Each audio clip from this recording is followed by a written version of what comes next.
Good morning बच्चों, मैं अभिषेक मिश्र, PGT chemistry. आज 11th क्लास के लिए आज हमारा टॉपिक इक्विलिब्रियम, आयनिक इक्विलिब्रियम है। हाफ ऑफ द इक्विलिब्रियम हम कंप्लीट कर चुके हैं। आज का जो हमारा टॉपिक है concepts of acids and bases, ionization of water and introduction and formula of pH.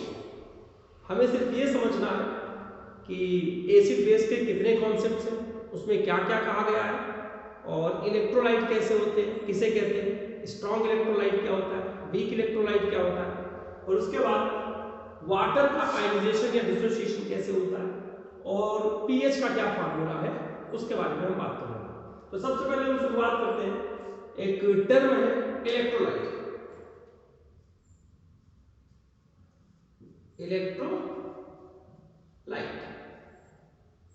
इसमें यह कहा गया कोई भी ऐसा कंपाउंड जो अपने कंस्टिट्यूएंट आयन में डिसोसिएट हो जाए पानी में डालने पर या किसी और लिक्विड मीडियम में डालने पर, जो प्लस माइनस में टूट जाए कैटायन और एनायन में, उसे बोला गया इलेक्ट्रोलाइट।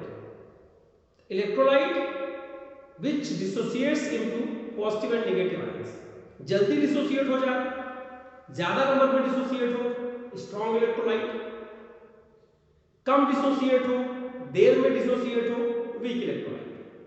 अब 10th क्लास में आपने जितने भी स्ट्रॉन्ग एसिड पढ़े थे, स्ट्रॉन्ग बेस पढ़े थे, उन सबको हम बोलेंगे स्ट्रॉन्ग इलेक्ट्रोलाइट, और वीक इलेक्ट्रोलाइट उसे कहेंगे जो वीक बेस थे, वीक एसिड थे, इक्विलिब्रियम रिवर्सिबल साइन के साथ उनका डिसोसिएशन होता था, उन्हें हम वीक इलेक्ट्रोलाइट कहते हैं। और जो हमारे सॉल्ट होते हैं, सॉल्ट सारे मैक्सिमम स्ट्रॉन्ग इलेक्ट्रोलाइट होते हैं क्योंकि उनका आयनाइजेशन बहुत जल्दी होता है। अब हम बात करते हैं एसिड बेस के कौन कौन से कॉन्सेप्ट्स हैं। इनका पहला कॉन्सेप्ट है अरहेनियस कॉन्सेप्ट। इनके हिसाब से जो H+ आयन पानी में डालने में प्रोड्यूस करें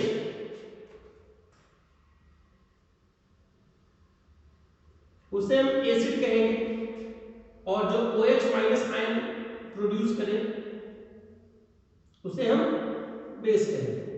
जो 10th क्लास में नॉर्मली हम पढ़ते हैं कि एसिड वो कंपाउंड्स हैं जो पानी में डिसॉल्व करने के बाद H+ आयन प्रोड्यूस करते हैं, बेस वो है जो OH- आयन प्रोड्यूस करते हैं। एग्जांपल की बात करें तो HCl, HNO3, H2SO4, H2SO3, ETC, ये सारे आपके एसिड की कैटेगरी में आएंगे। बेस की कैटेगरी में NaOH, KOH, NH4OH, these are the example of bases। अब इसमें स्ट्रॉन्ग एसिड भी हो सकता है, वीक एसिड भी हो सकता है, या स्ट्रॉन्ग बेस भी हो सकता है, वीक बेस भी हो सकता है।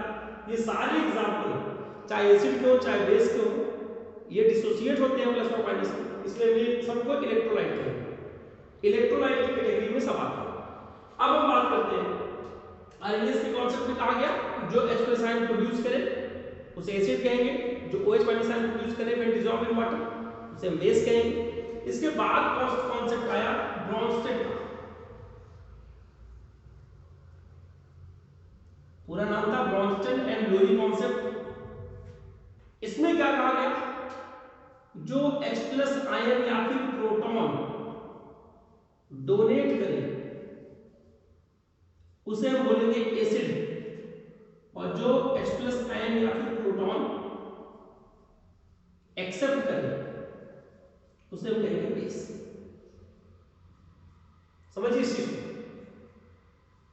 यानी acids are H+ ion donor, proton donor, bases are H+ ion acceptor, proton acceptor. यहां पर OH- आयन का होना जरूरी नहीं है। कैसे देखें, जितने भी एसिड हैं जाहिर सी बात है तो H+ आयन को डोनेट करेंगे, लेकिन बेस की कैटेगरी में OH वाले, बिना OH वाले कंपाउंड भी बेस की कैटेगरी में होते हैं, जैसे NH3। ये H+ आयन एक्सेप्ट करके NH4+ बनाता है, इसलिए ये बेस है। H2O ये H प्लस आयन एक्सेप्ट करके H3O प्लस बनाता है, इसलिए ये बेस है। OH minus, Cl minus, NO3 minus, SO4 minus minus, SO3 पे 2 minus, CH3 C double O पर 1 minus. These are the example of Bronsted base because they have the ability to accept H plus ion। ये आपको समझना है। तो ये concept हो गया ब्रॉन्सेट का। और इसी में एक बात कहा गया था कि अगर एसिड अपने अंदर से H प्लस आयन निकाल दे तो जो भी कंपाउंड बनेगा उसे बोलेंगे कंजुगेट बेस। क्या बोलेंगे? Conjugate base. और अगर वो बेस है तो H प्लस आयन एक्सेप्ट करेगा, वो बनाएगा क्या? Conjugate acid. ये आप समझिएगा कि एसिड जो है H प्लस आयन लेने के बाद कंजुगेट बेस में कन्वर्ट हो जाता है, और बेस जो है H प्लस आयन लेने के बाद कंजुगेट एसिड में कन्वर्ट हो जाता है। एक और काम की बात बताऊं, अगर एसिड स्ट्रॉन्ग है, देखिए स्ट्रॉन्ग एसिड जब कन्वर्ट होता है कंजुगेट बेस में तो उसका कंजुगेट बेस वीक होता है। वीक कंजुगेट बेस, या कंजुगेट बेस को ऐसे लिख देते हैं और कंजुगेट एसिड को ऐसे लिख देते हैं। और जो वीक एसिड होता है उसका कंजुगेट बेस स्ट्रॉन्ग होता है। इसी तरह स्ट्रॉन्ग बेस का कंजुगेट एसिड वीक होगा, और वीक बेस का कंजुगेट एसिड स्ट्रॉन्ग होगा।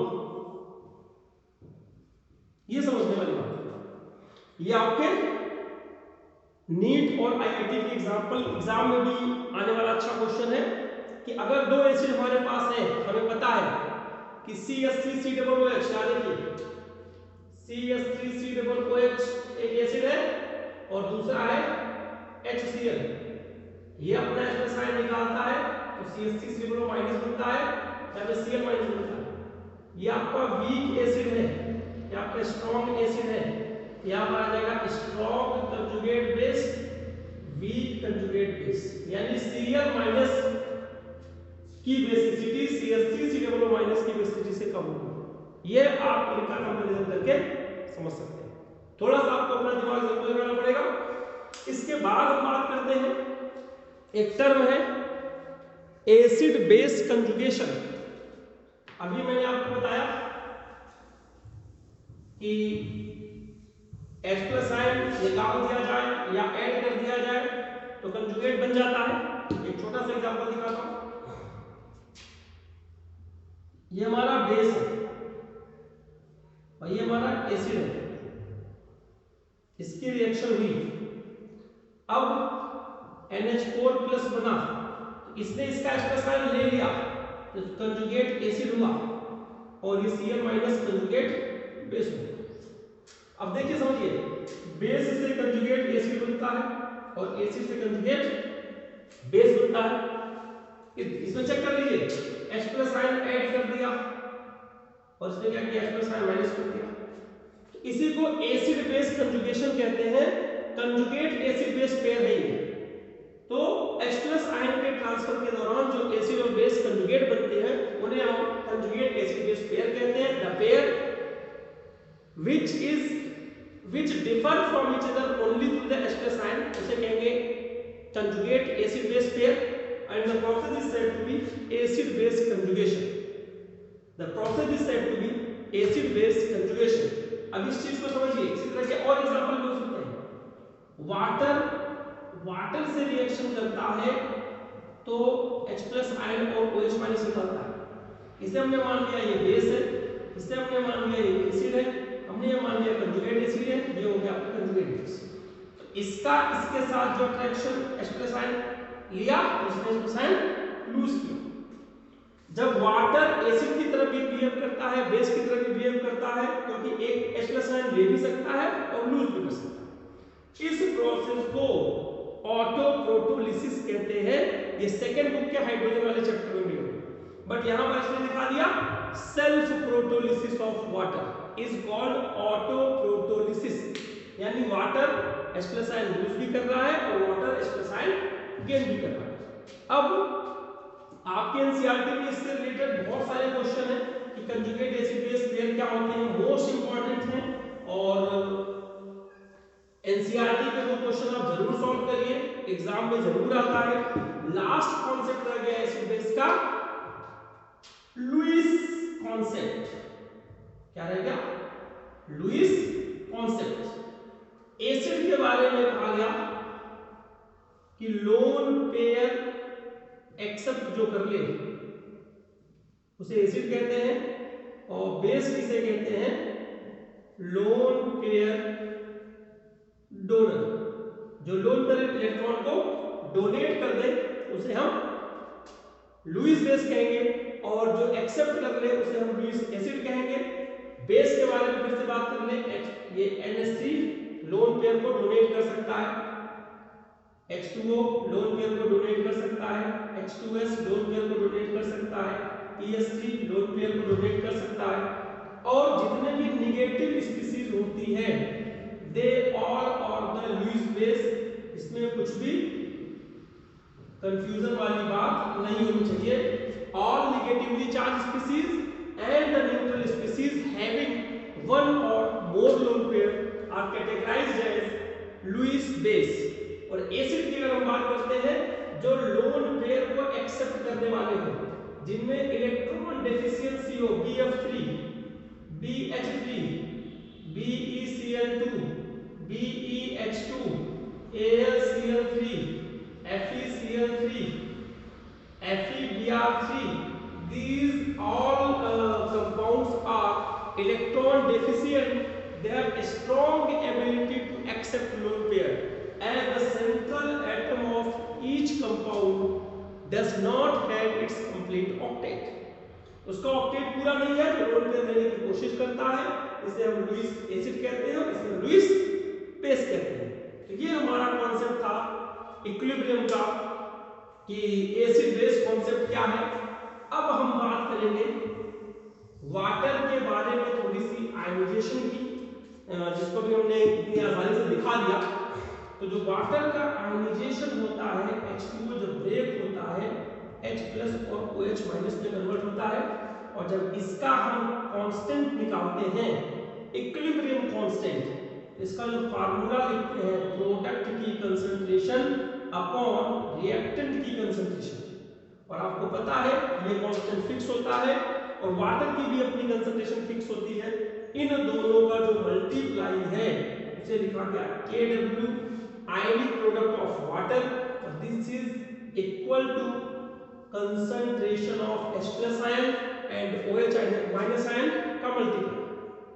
ये मोस्ट इंपॉर्टेंट बात है, यहीं से आपको काफी सारी जानकारी मिलेगी।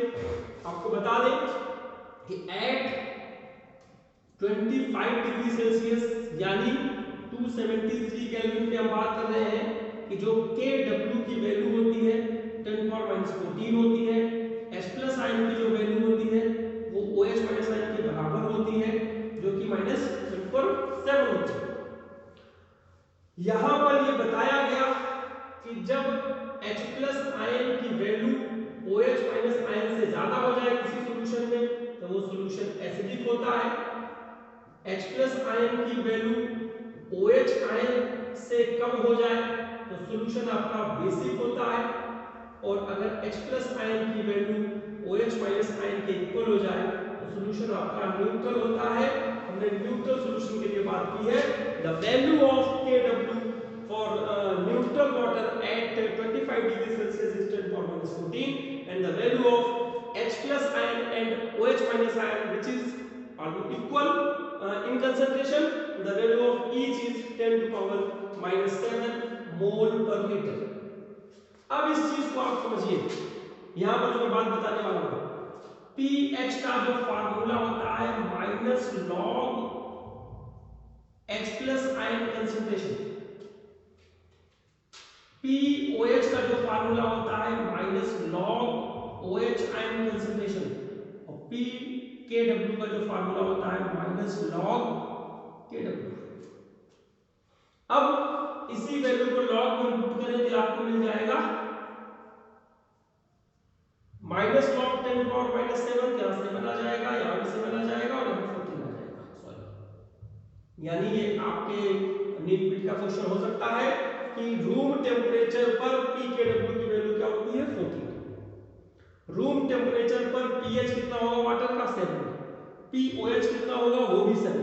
अब मैं आपको एक बात बता दूं, इससे आपको ये समझ में आ गया होगा कि किसी भी सॉल्यूशन के लिए pH और pOH जोड़ दो वो वैल्यू 14 होनी चाहिए, specially in case of water. आप समझ लो 7 + 7 = 14 एट 298 केल्विन, यहाँ 73 गलत लिखा है, 298 केल्विन यानी 25 डिग्री सेल्सियस पर।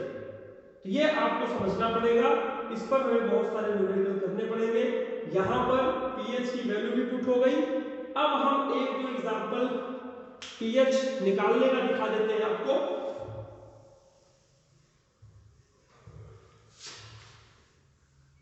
इसमें ionization of weak acid, ionization of weak base, इसका भी अपना एक कॉन्सेप्ट है।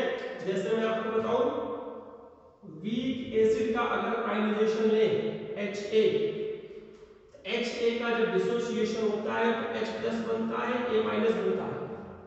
अब इसी इक्विलिब्रियम में समझिए कि जब T = 0 था तो वैल्यू 1 थी, ये 0 और ये 0, और अगर ये वैल्यू एट इक्विलिब्रियम हमने मान लिया 1 - अल्फा, तो यहां पर बन गया अल्फा, यहां बन गया अल्फा, ये आपको समझना पड़ेगा। और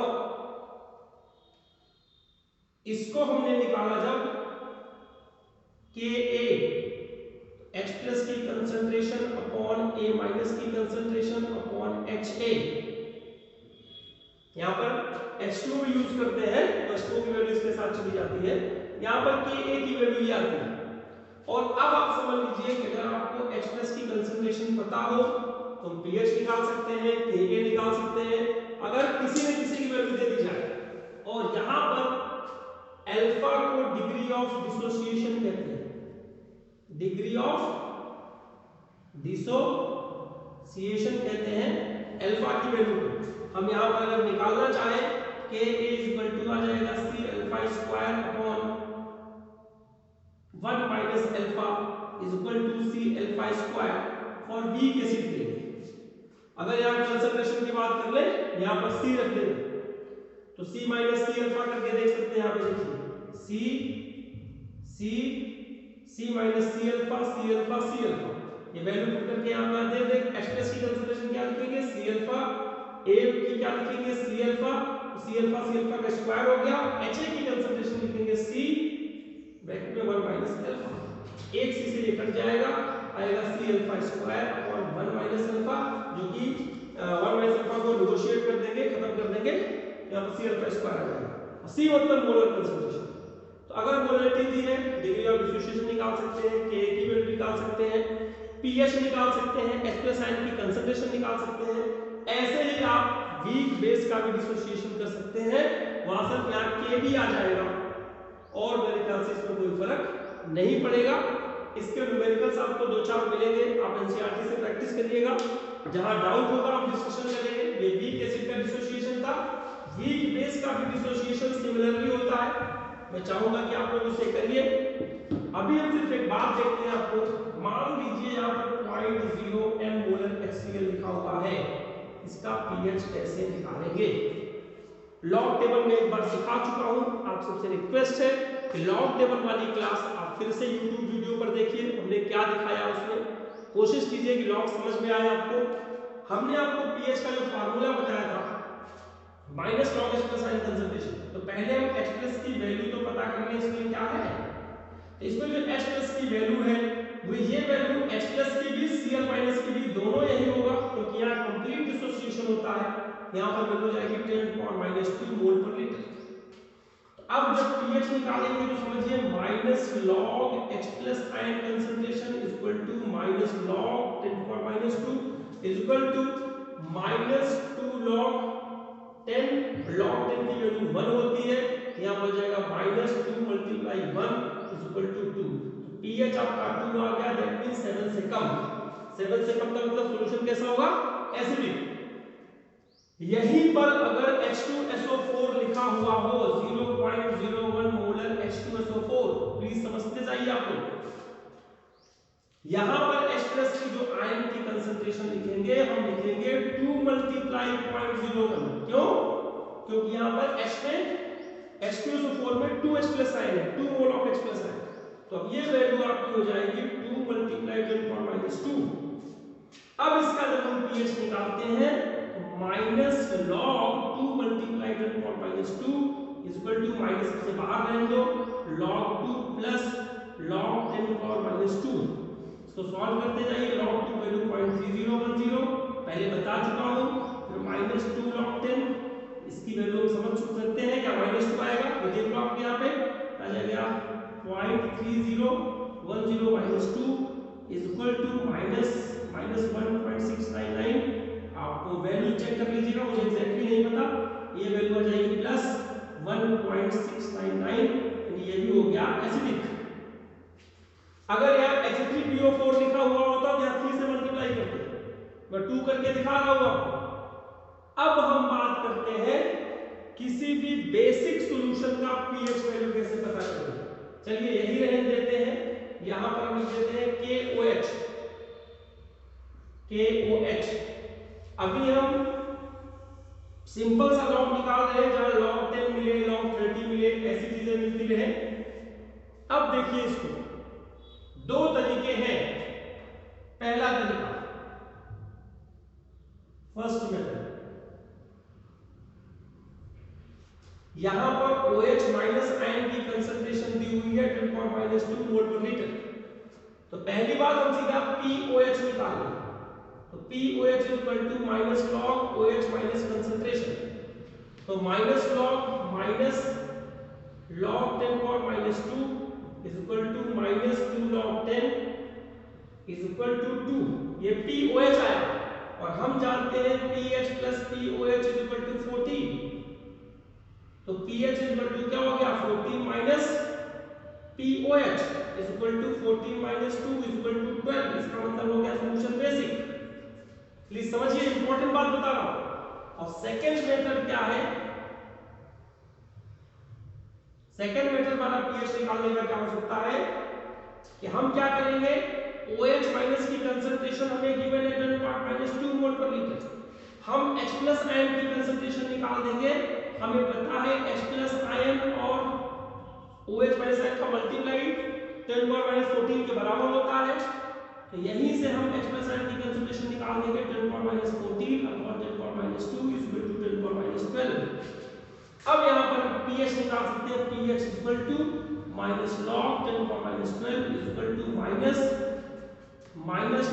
log 10 is equal to -12 multiply 1 is equal to 12। तो आप चाहे तो यहां पर H+ आयन कंसंट्रेशन निकाल लें तब pH निकालिए, चाहे POH निकाल लीजिए और ये लगा दीजिए pH plus POH is equal to 14। तो pH इज इक्वल टू कितना होगा। इसी तरीके से अब आपको जैसे एनसीईआरटी में मिलेगा कि H+ आयन की कंसंट्रेशन 3.72 मल्टीप्लाई 10⁻4 मोल पर लीटर है, pH बताइए। तो भाई 3.72 का तो लॉग निकालना सिखाया है मैंने, और 10⁻4 का दूसरे तरीके से निकाल लीजिए सिंपली। तो आप इसका भी pH निकाल सकते हैं। और अब मैं इतना चाहूंगा आप लोगों से,